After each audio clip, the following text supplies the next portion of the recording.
What's up guys, Lifting here, welcome back to the Path of Exile Survival Guide, episode number 8.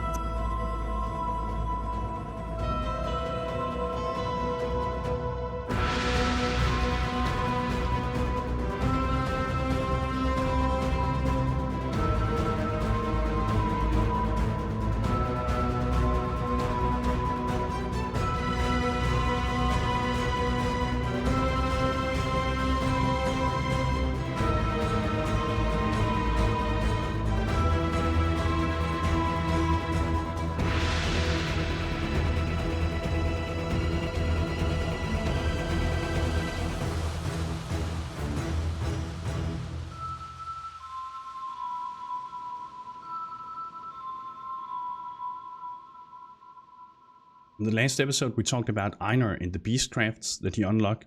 We also went into the Chamber of Sins to defeat or complete the Intruders in Blank quest. We rescued Helena, we got a Herald.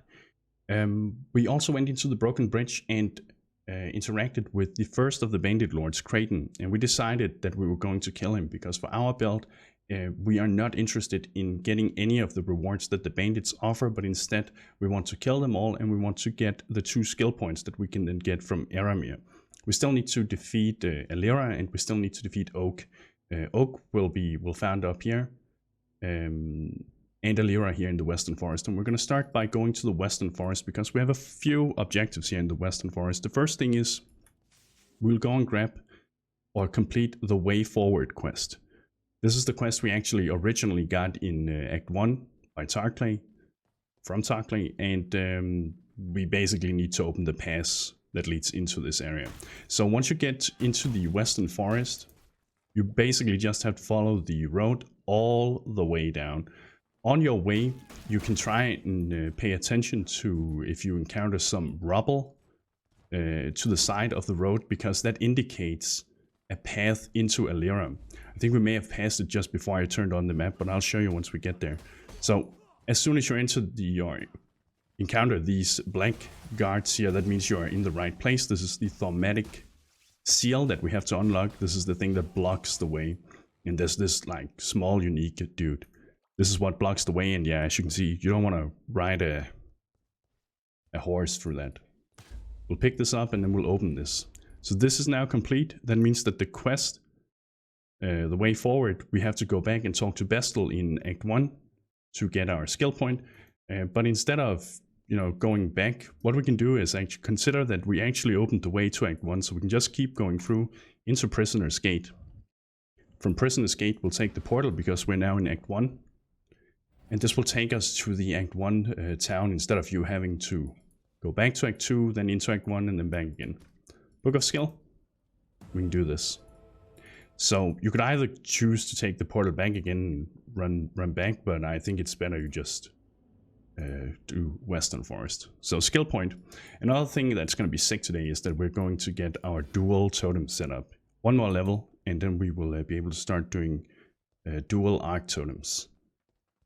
So let's see if we can find this. It used to be a little easier because before some graphics updates, I think it maybe was before they introduced all the new acts, the graphics were a little different. You could easily see the stubble of the roads and where it went, and it's here.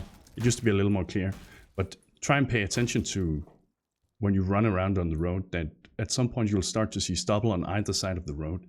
Once you see that, just follow it if you can. If you can actually see it, it can be a little hard to actually find sometimes. But we'll keep following it, and that leads us to the encampment here, which is where Alira resides.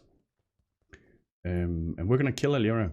What she offers, she's probably, arguably, generally speaking, she's the one that offers the best bandit rewards. But obviously, this is always something to do with the build you're playing. You obviously don't want to play or choose this reward if you're playing a fist-based melee attack build that doesn't use mana or something like that, right?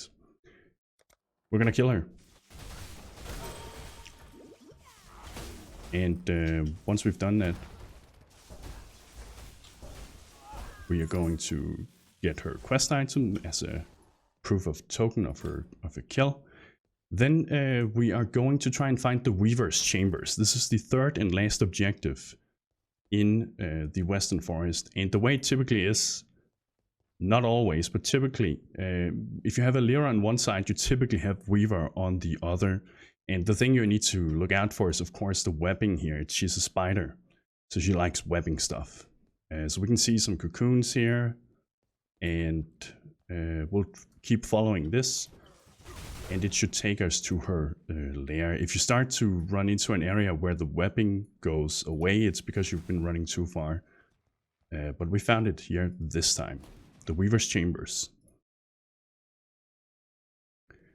And this layout can be a little awkward sometimes. I find that it's typically either up here or down here.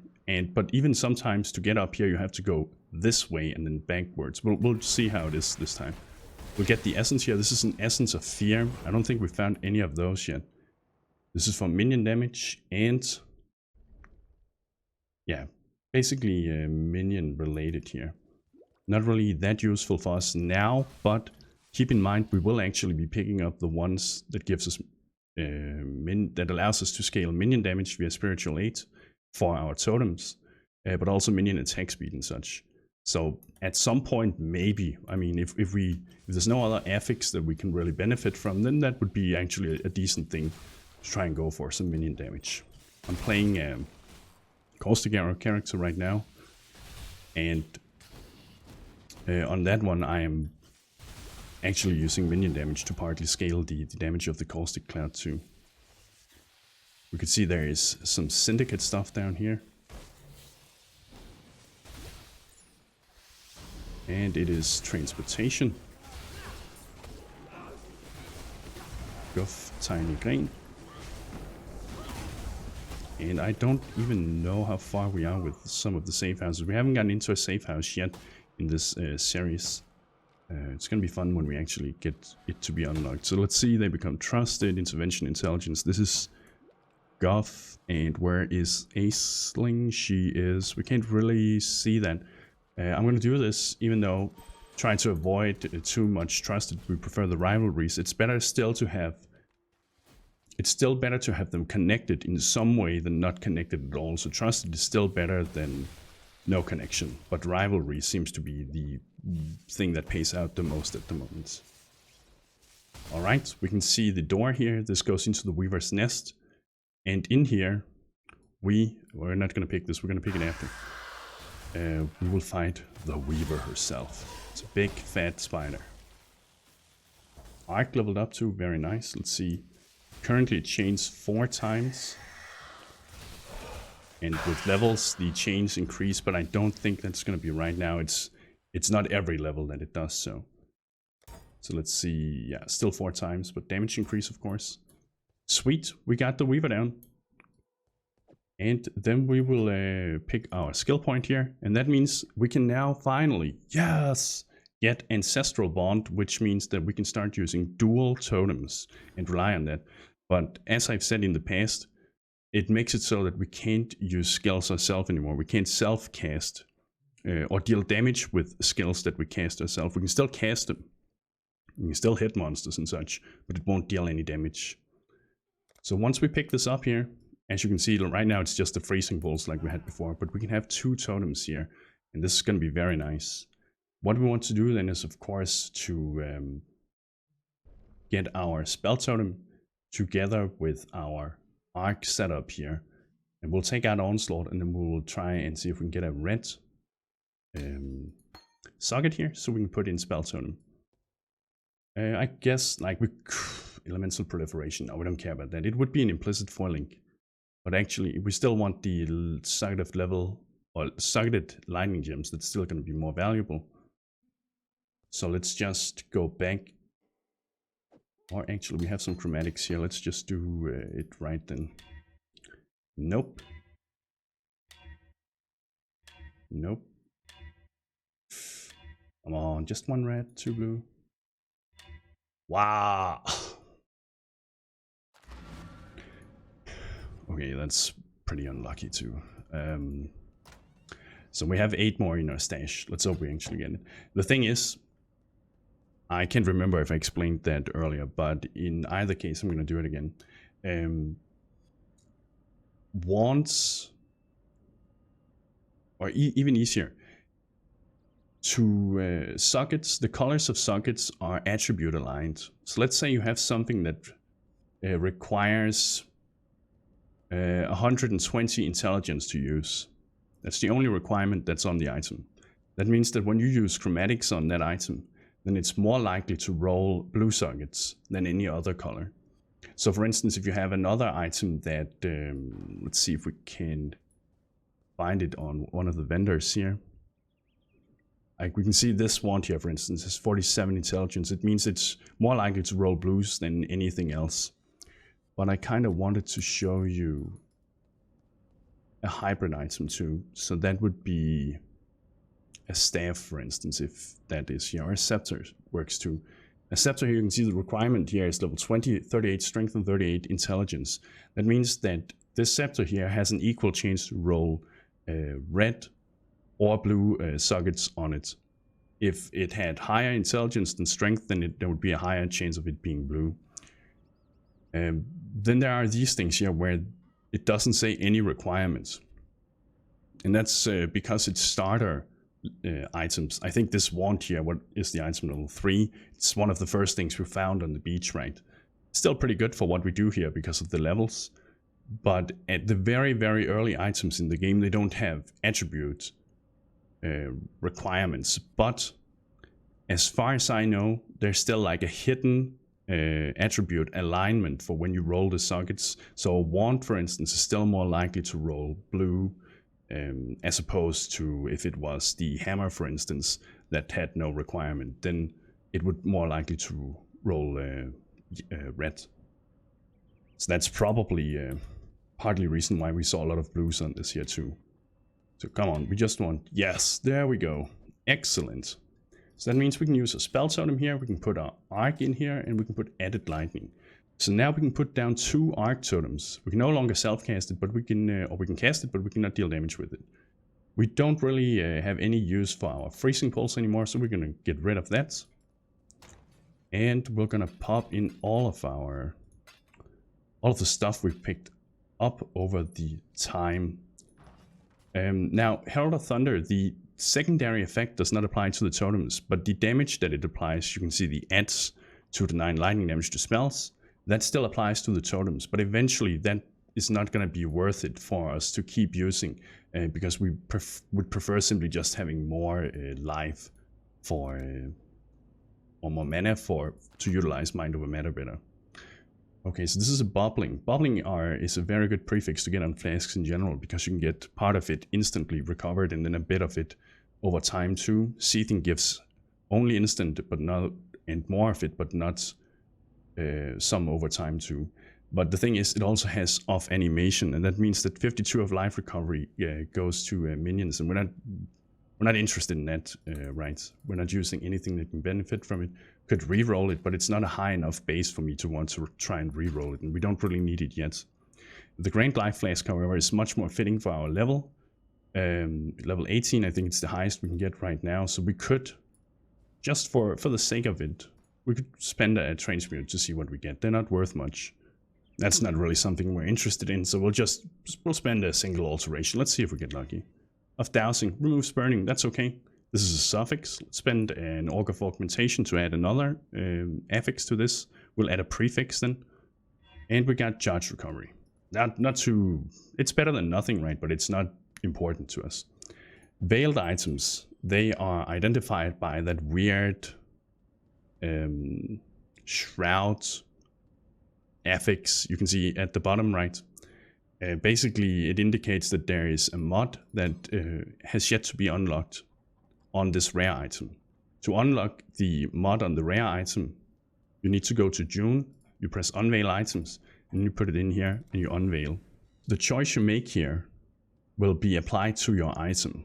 But one other thing you need to take into consideration is that when you apply, let's say I took 5 to non-ailment chaos damage over time multiplier.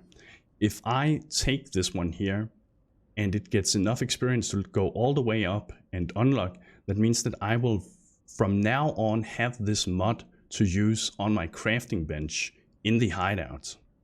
So consider the type of build you're playing and what will be most useful for you to get a specific mod on an item you could maybe use, or to unlock a mod that you will be able to use in the future for that build.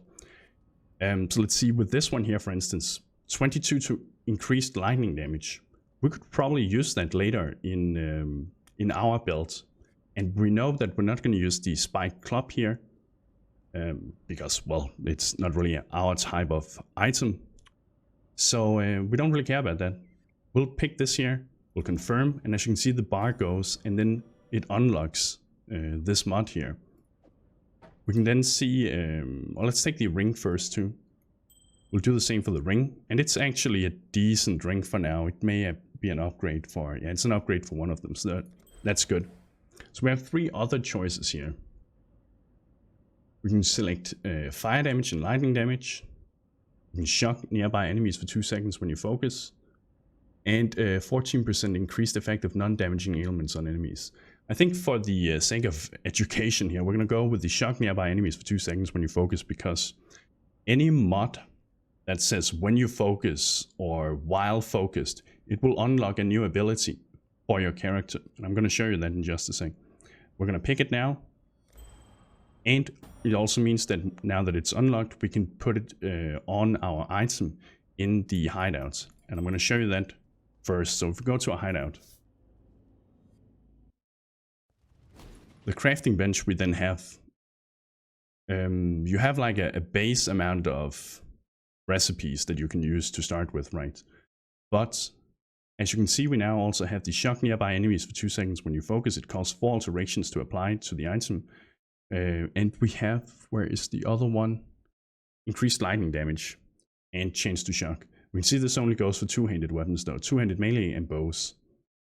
We can get something similar. No, actually we can click it here, yeah, of course. And then we can see that we can get a pretty big boost if we go with the 2-handed weapons. Makes more sense, they need more to compensate for not being able to dual wield, right? Or having a shield.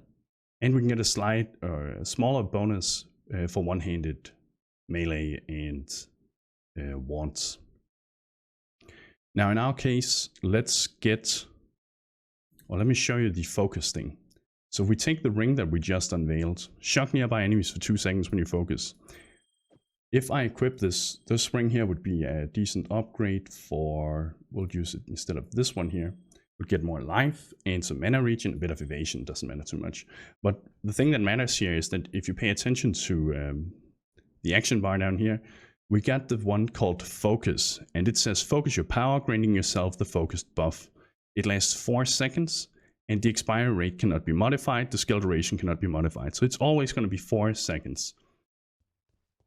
Focus by itself does not do anything unless you actually have a focus mod. You also won't be able to pick focus unless you have a focus mod on one of your items.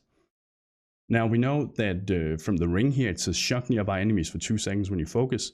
So if we're close to enemies and we use our focus skill, any enemy around us will be shocked. Shock is a damage multiplier that gets applied to the enemies around you. They will take more damage when we use our focus. So if we have our Arc Totems down, we use the shock, they will, our Arc Totems will basically, via that, indirectly deal more damage to them. So it's actually, shock nearby enemies is actually pretty powerful. But the thing is, of course, it takes room for an affix, and in many cases, you often want that affix to be something else. But there are some builds that can very powerfully utilize this, also because there is the whole synergy between the whole shock things, or efficiency, I guess you could say, because you can get shock modifiers, or not shock modifiers, but veil modifiers on, man, I'm rambling now, I mean, focus modifiers, sorry. You can get that on your belt, your chest, your weapons, your helmet, etc. So let's say you have a lot of those focus affixes. When you then press the focus button here, all of those will activate. Right now it's just the shock nearby enemies, but if you have multiple on various gear, then all of it will be activated, and the efficiency of your focus basically becomes much more valuable. And you can make some pretty cool things with this. It's mostly just general buffs, but some of the buffs are actually pretty decent. Alright, I'm just gonna sell this here real quick and then we're gonna head back. Let's see if the belt is an upgrade first.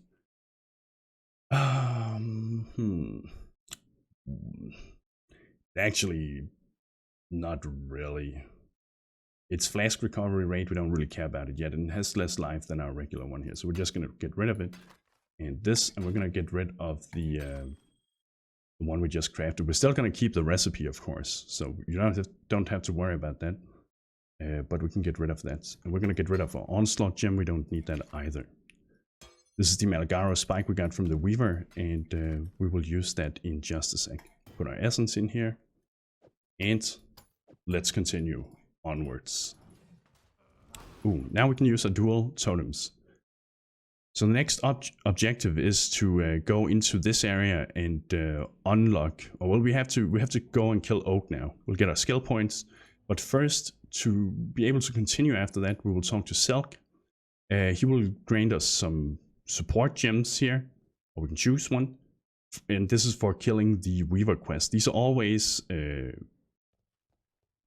level 1, but they always have a requirement of 18. If you're higher level, when you pick these up, they can be higher level too. That's a different talk. But these are typically some pretty powerful support gems that will do a big difference for your build early on. So we can see faster casting. We kind of want that because we want to use that with our Flame Dash. You could also use it with the Arc Totem. That would also increase the damage indirectly, of course, with more casts. We could go for Concentrated Effect, but when it doesn't really do much for our Concentrated Effect is one of the strongest damage multipliers in the game because it comes with the downside of less area of effect too. But the skill that we're playing here, if we look at Arc, you can see that it's under the tags, it's Wall, Spell, Chaining, Lightning, and Duration. And that's because it also applies to the Wall Arc below. It doesn't say anything about AoE. This is a support AoE. So Concentrated Effect is not going to have any benefit to Arc in this case. We can go with elemental damage with attack support, but we're doing elemental damage, right? But we're not doing an attack skill. We're doing a cast spell. We have melee physical damage. I think that's pretty obvious why we don't want to do that, right? Then we have Controlled Destruction. And this is actually a skill or support gem that confuses a lot of players.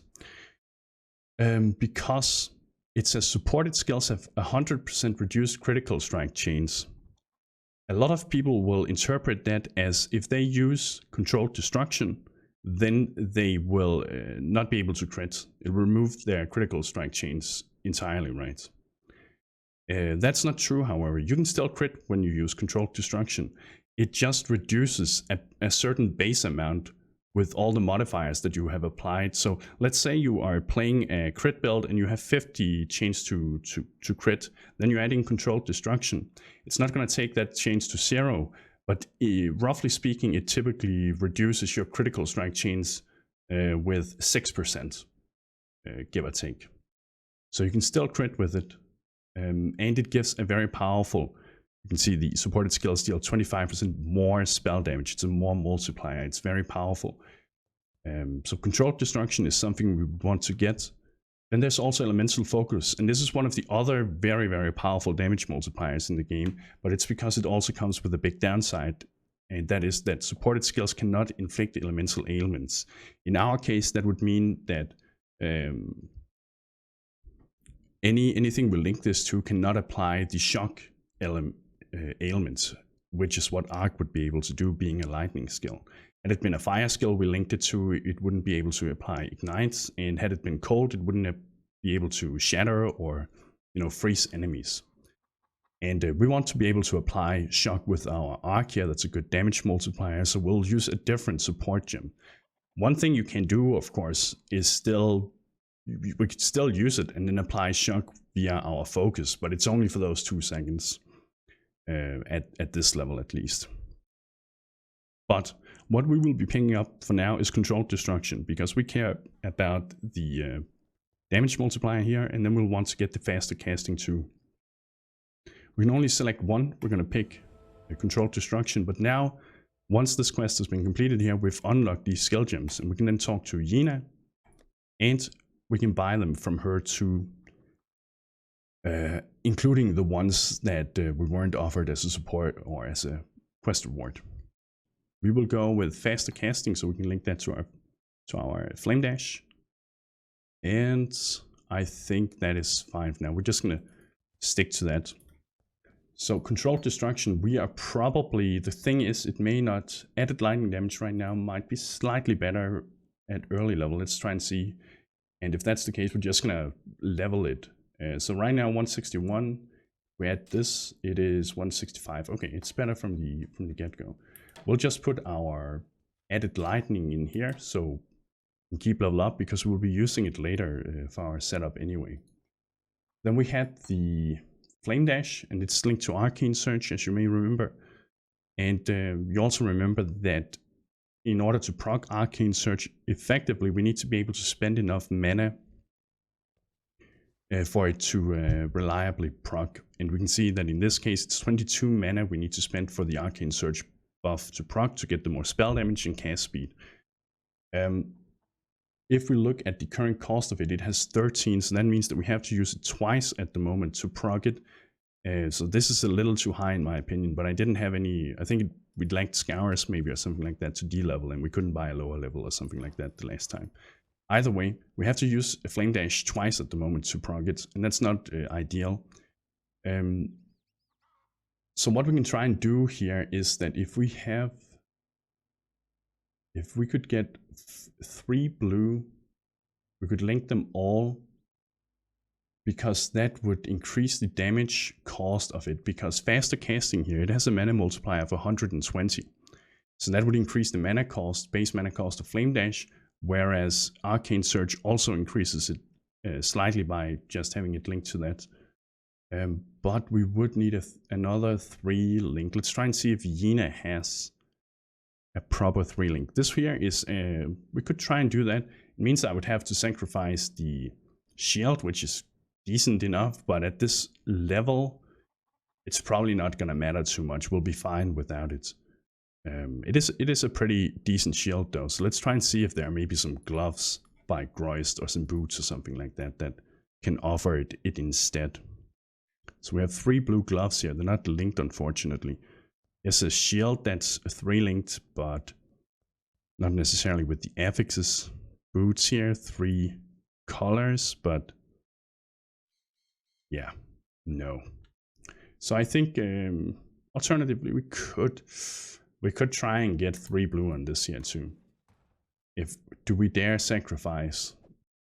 Let's try it. We're gonna try and see if we get 3 blue, if we get lucky. The thing is here, you can see it says requires 17 intelligence. It means it's more likely, as I said before, to roll blues, but it is also an evasion and energy shield hybrid, so there might be a chance that it also has a tendency to roll greens, even though it doesn't say or have the requirement here. But again, this is because it's a very low level item. They don't come with requirements. So green, come on, just 3 blue, 2 more attempts. Yes! So we can see our mana cost of Flame Dash right now is 13. We'll move it down here, and even better actually, because this is Elemental Proliferation, right? That in itself is a support gem. That's also going to increase the mana cost of it. So right now, with no links, except for the implicit Elemental Proliferation, it actually costs 13 too. If we then add the Arcane Search like it had before, mana cost is now 14, and then faster casting is now 17. So we're pretty close to getting it to a very reliable 1-cast proc on Arcane Search. We just need to make sure that we don't level up our Arcane Search further, at least not until later when the mana cost of the skills are much higher. So now, once all that is done, let's go into the riverways. From this zone, you can enter the west. I can't even remember what it is called, but the wetlands, I think. When you get to the waypoint, by the waypoint, there's always these 2 pillars. There's some rubble, follow that, and it will take you to the wetlands entrance, where we can find oak. And the entrance to the Wall Ruins, which is where we're going to use the Maligaro Spike. And yeah, so let's try and see the whole dual Arc Totem here. We're going to place them down, and it works something like this here. Very nice. And they're just going to keep getting better and better. We're going to kill him. We're not interested in any of the benefits that he provides for our build. 2 skill points are going to be able to add more than what it provides. And as you can see, like, single target is slightly low right now, but that's how it is in the beginning, and it's gonna pick up once we start to scale it properly. But single target is slightly lower than what you could use with another skill at this point, for instance. But still no problem at all. It's not like tediously slow. Freezes here, we're gonna use a freeze removal flask. And let's see, got some wisdoms here. I think I forgot to change over to the survival guide loot filter, so we're gonna do that real quick. I'm using my regular one, I think. Yeah, reload save. And then after you've defeated Oak, which typically always is like mid inlands, right? Once you've done that, you need to find the entrance to the underground ruins, which is typically always to the left side of the map. And it varies a little if it's in the top or bottom of it.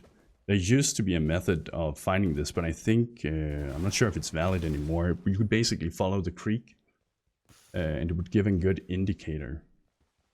But since they changed the layout with the Neo Acts, I'm not sure. I don't think that holds true anymore, unfortunately. We get some blue monsters here. Let's get some experience. Even though we're slightly over-leveled, right? We don't really need to do that. But just for the sake of it, we're going to keep... Yeah, we can see the quest marker here. That means that we have reached our point, the tree roots, and there's always going to be a waypoint here, so make sure you grab that. And then we can head into this. We can also go back and get our skill points now from Aramir, because we killed all the bandit lords. That will give us 2 passive skill points to work with. And the item here, the apex item, which is required for us to continue into one of the later zones in this act here. So we got 2 skill points now. Let's see, where do we want to spend them? Getting elemental overload would be nice, but I don't really want to rely on something like that yet. So I think we could go down and grab the totem nodes.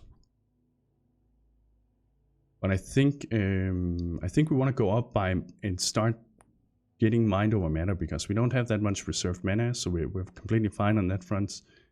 And we also have some very powerful and useful nodes up here by Arcanist Dominion, Ardent Soul, and we will probably go into Elemental Overload within too long, but we need a way to prog it reliably. We could also go into the Spiritual Aid cluster, but I think at least let's get this here first. Shamanistic Fury, Arcanist Dominion, Ardent Soul, and then we will probably want to go into Spiritual Aid. Or maybe into this down here. It doesn't matter too much. All of these are good choices at the moment. And our gems leveled up. We just want to make sure it isn't the Arcane Search. Alright, let's head into the Wall Ruins. Ooh, it feels good using the dual totems now. The thing is, with totems in general, totems adds a defensive layer, an indirect defensive layer to builds. And that's because while spell totems in themselves, they don't necessarily taunt enemies. If you place a totem in a room, see where there's some monsters. Unless they've seen you first, they will start to attack the totem. So in many cases, monsters will attack the totems, and that means that you won't be taking the damage because they'll die before they realize they need to attack you. And that's actually a very, very powerful but indirect tankiness buff, I guess you could say. Now the Vault Ruins can be a bit of pain to find your way through. But just stick to the left side, and you will eventually you'll find the quest mark that tells you that you have to well, interact with an object. All right, let's get these boys here.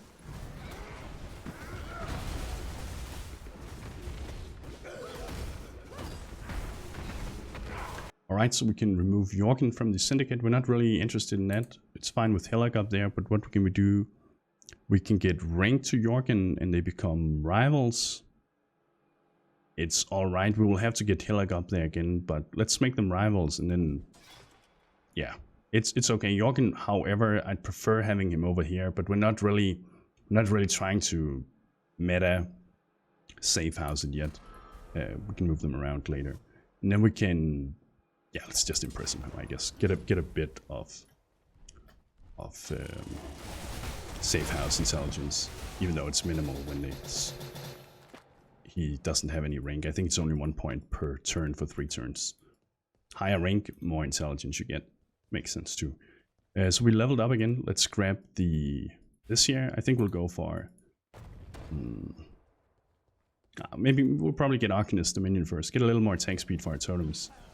Or cast speed, sorry. Attack speed does not work for your totems unless it is attack-based totems. Ours are cast-based totems. Alright, I'm gonna try and go up here because sometimes it is like it's this U shape or horseshoe shape that leads to the quest objective. Don't care about picking up like all the small armor scraps or something like that. We'll be able to make that in easily later. But if we're standing right on top of them, we might as well click them. But if not, it's not always worth it. Oh, I actually think I forgot to enable this here. On your flame dash, if you hold shift down, it will basically... it's easier to show if I don't do it. If you don't hold shift down and I click over here, he'll run and then he'll cast flame dash. If I hold shift down and I click over here, he'll use flame dash and then, you know, just go as far as he can. Whereas if you don't do it, he will get to that point, he'll run there and use the flame dash. Now that's kind of annoying. You just want to be able to use your flame dash in whatever direction you're going with where you are pointing the mouse cursor, right? So in order to fix that, you click the flame dash and then you click this one here, always attack without moving. Then you don't have to hold shift down anymore and you can basically use it wherever and you won't run to try and get to the area. I don't think I explained that in a previous video. If I did, then my bad. So we're probably going to have to go down here. We can see the Arcane Search progging nice and well. Yes, we can see the quest objective here now starting to show up. That means that we are getting close to our objective. We're clicking the Ancient Shell, then some kind of weird stuff happens, the ball falls down, and there's some weird darkness on the map right now. There's some weird, mysterious stuff going on, and we have to try and fix that. We'll go into the Northern Forest now, and from here, our goal is to get into the Caverns, where we eventually will be able to ascend into the pyramids. We have a research syndicate here too. Let's do that so we can get some more info unlocked about these guys.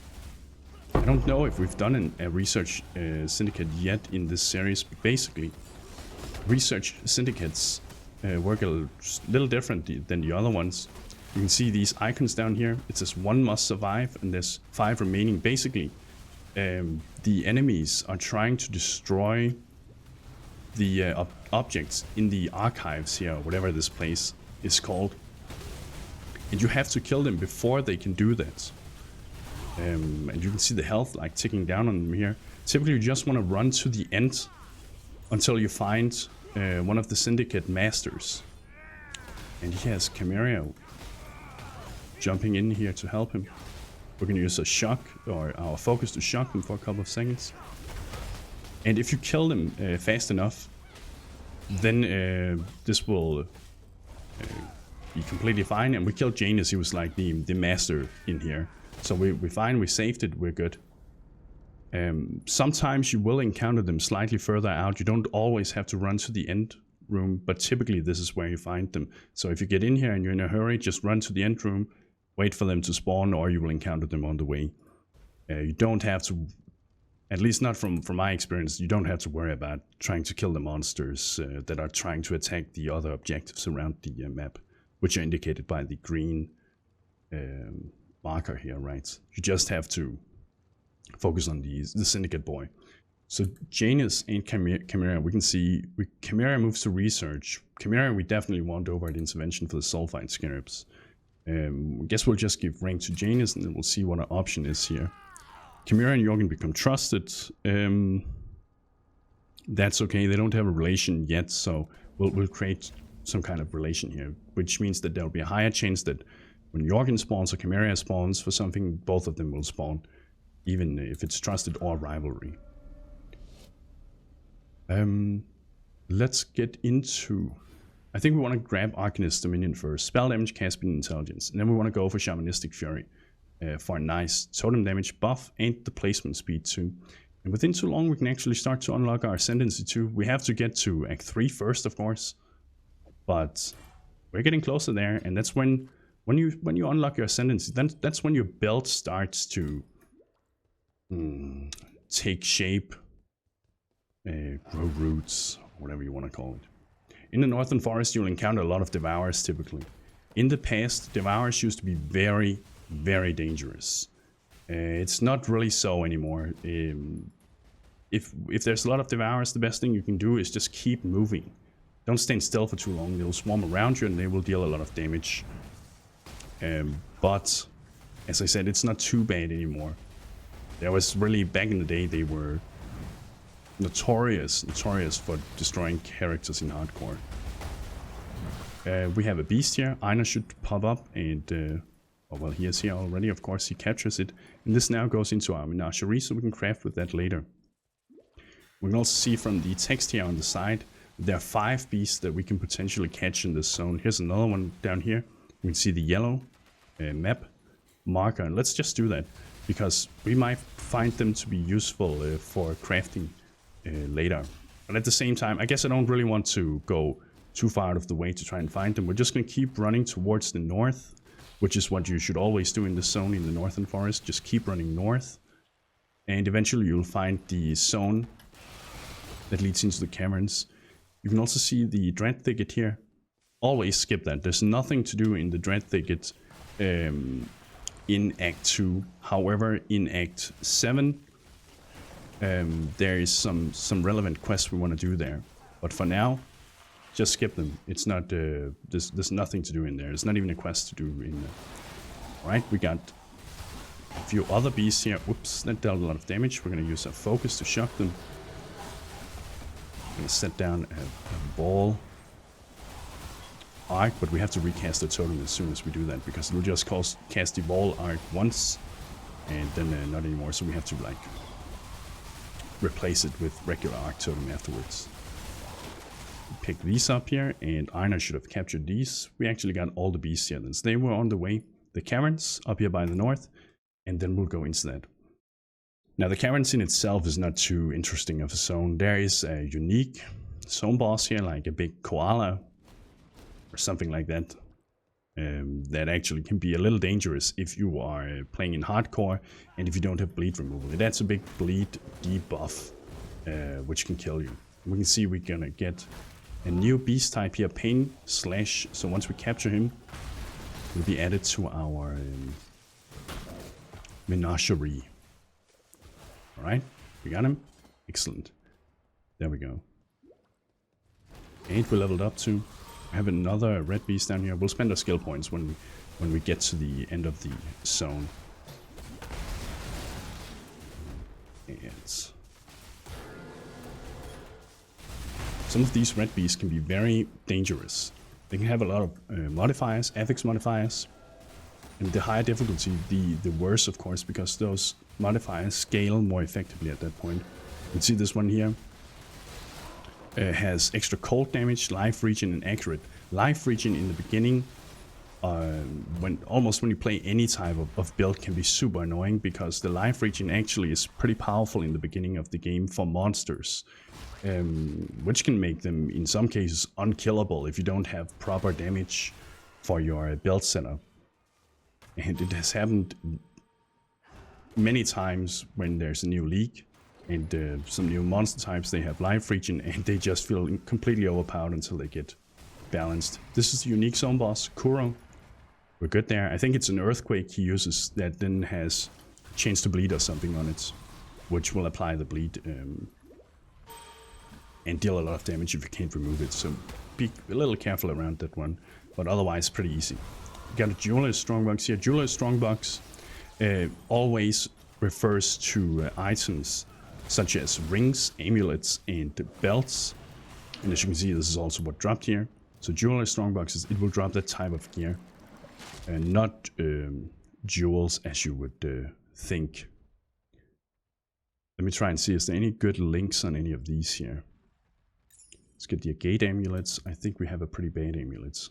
And the Agate amulet is a hybrid amulet that is going to give strength and intelligence. There's also citrine and I can't remember the name, but it basically there's 3 versions that give hybrid attributes.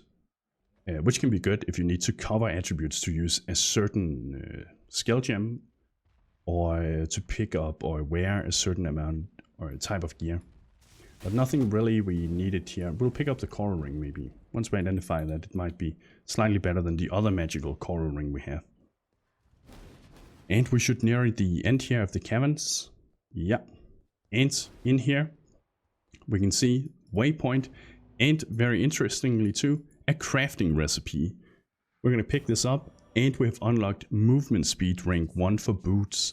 So if we get a pair of boots that doesn't have movement speed now, we can craft some cheap movement speed onto them, which probably I would imagine goes up to like 7 to 9 or something like that for rank 1. So not as good if you got it implicit on the boots, but still it can make up for some of it, right?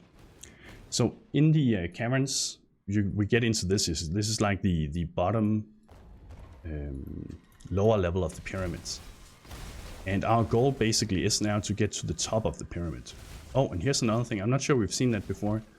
Maybe this is a little late too, but you may notice that it had like a green hue to it. It's because there are ghosts in Path of Exile. It's very spooky.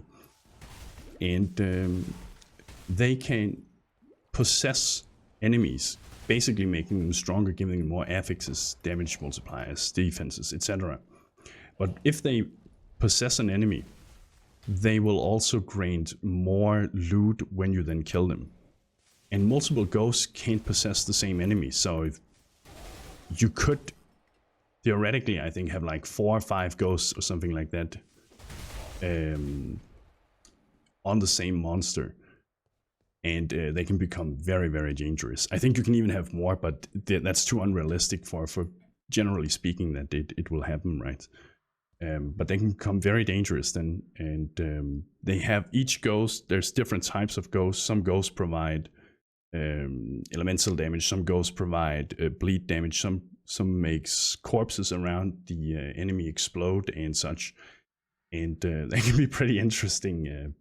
But it's something you'll have to see for yourself. There's a lot of different types of ghosts. I think the most dangerous one, I guess it's not, maybe it's not necessarily the most dangerous one, but the corpse explosion ghost can be pretty dangerous if you're not ready to deal with it. Because often you won't stop up to read the affixes, and you're just killing everything around you, and suddenly the corpses explode and you die. So you have to be a little careful with those, but it's not something I notice too much anymore. I think they were nerfed slightly, to be honest. We have a syndicate here too. It's a transport syndicate, and this is Guff we have here. Yeah, we'll use our shock focus ability around him, so we can deal some more damage too. And where is he? He's here. We've leveled up twice now too. Get some pretty decent experience here. We probably should just hurry towards the top of the pyramid because we are a little over leveled. So Gotham and Richie become trusted. Let's see, where is for Richie? Okay, he's one of these guys that we haven't unlocked yet. And we can see he has a line to... Okay, so we'll create alliance. We know Richie is up here now. And they are now connected. They have a trusted relationship. Now we'll try and get to the top of the pyramids. And the first level of the pyramid, the ancient pyramid zone, as it says here, is always it's the one that makes the least sense to try and find the exit to the next zone. But as soon as you get to the first stairs and into like the second level or first level, depending on what you call it from where you're from, typically you want to go like diagonally.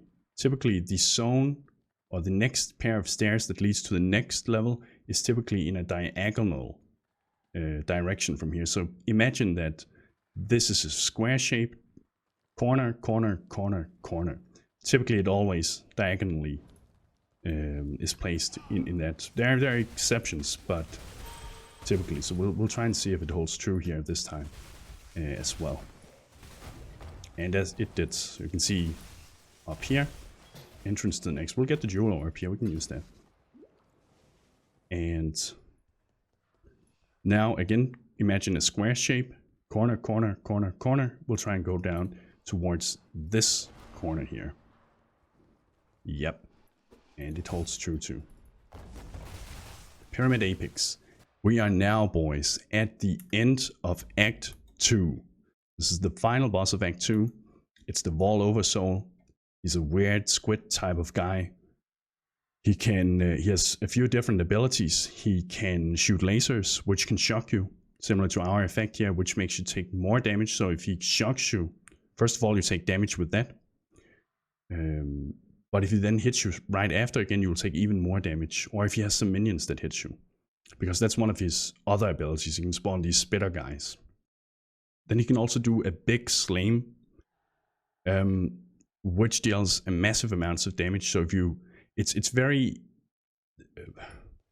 easily telegraphed. It's easy to see when he does it. So when you can hear it too, it makes the sound go away. You don't want to be hit by that. I'll show you as we go into it. And then sometimes he disappears, some minion spawns, he comes up again, and things like that. When you click this, there'll be like a short animation while you wait for him. And this is where we'll take our time to pick up a note here, and the Arcanist, the minion, for a nice damage boost, spell damage. Arc is a spell, that's why it works, and cast speed. It is a cast skill, so it works for that too. Intelligence, you can always use that, more mana, and actually, well, more energy shield too. Here we go. We'll set up our 2 totems. We'll use a focus here to shock him too. Still a bit more damage. We can see our arcs, they chain nice and easily over to the minions that he spawned to. And then we'll just have to wait for him to get up again. Let's see if he does his slam. He does this thing here. It's basically a shield ground, right? Slows you down. Then he will do this. This is one of the more dangerous but rarer things he does, where he will, I'm not sure, he pounds the ground or something like that and rocks fall down, and that's physical damage. That can, if you don't mitigate or have a proper amount of life, that can actually deal a decent amount of damage. This is what he does here again. It's a weird animation. He then casts the freeze again. I kind of want to show you guys the slam. Here is the, you can see we get shocked here. 50% increased damage. That's the, keep in mind, that's similar to what we can do with the focus here. Although I think the focus is only 10% increased, similar to like a Vinctar's. I could be wrong on that, but I think that's how they designed it, not to be 54%. Our clarity is leveled up too, so we can get some more mana regen. I want to see, come on, do the slam, dude. We're just gonna stand still here. Hopefully we'll try and slam us so you guys can see it. There it goes. Okay, and he doesn't hit us, of course. Our chance to evade right now is 26. Either way, I guess you don't need to show it either. He probably wouldn't have killed us either. We have a pretty decent amount of life for the level that we are in right now. Okay, we can get it. Oh man, I think I actually moved away there by accident. Fuck it, we're just killing him. But you get the point. Don't be hit by that, especially if you don't have a lot of life. It is also physical damage, so that's also a thing to consider. You want to, if you have flasks, like a basalt flask for instance, a granite flask here would probably also help. It will help mitigate that. Now we're gonna get him down. Boom. Then you have to wait for him, a long animation before these doors open. If you want to be quick about it, you just exit to character screen, you log in again.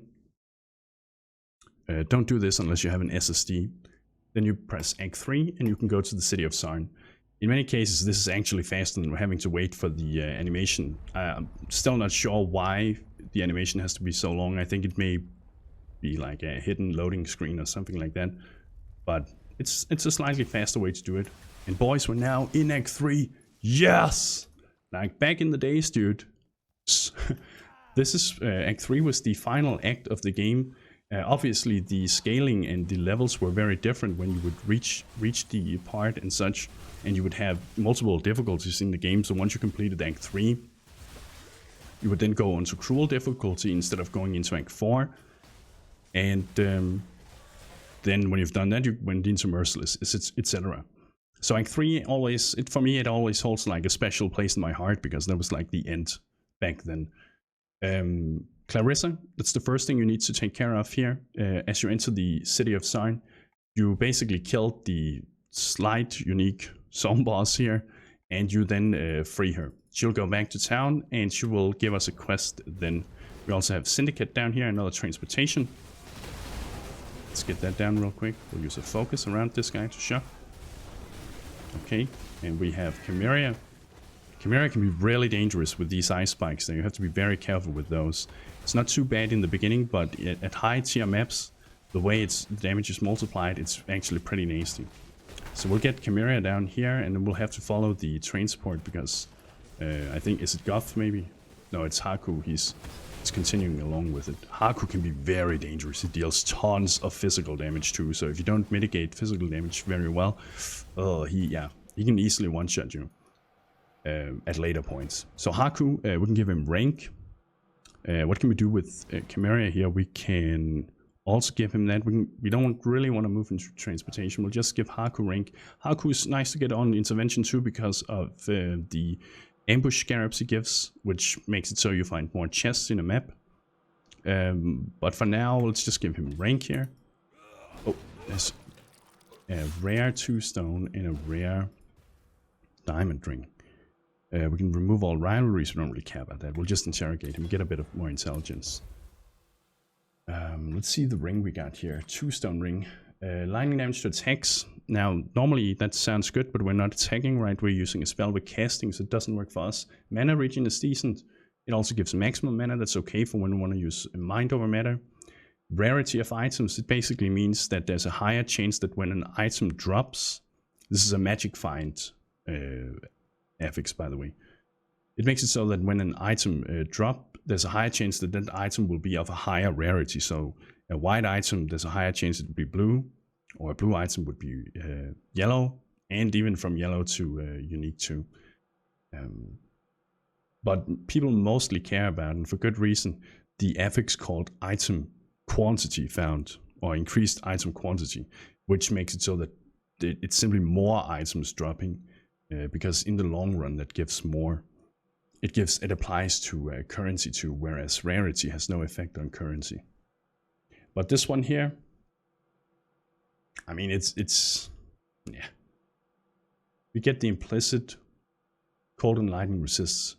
The 2-stone rings you can always get. You always get implicit resists to, depending on the 2-stone ring, it can be to any resist. You can see it down here too. This one gives to fire and cold, and this one gives to cold and lightning.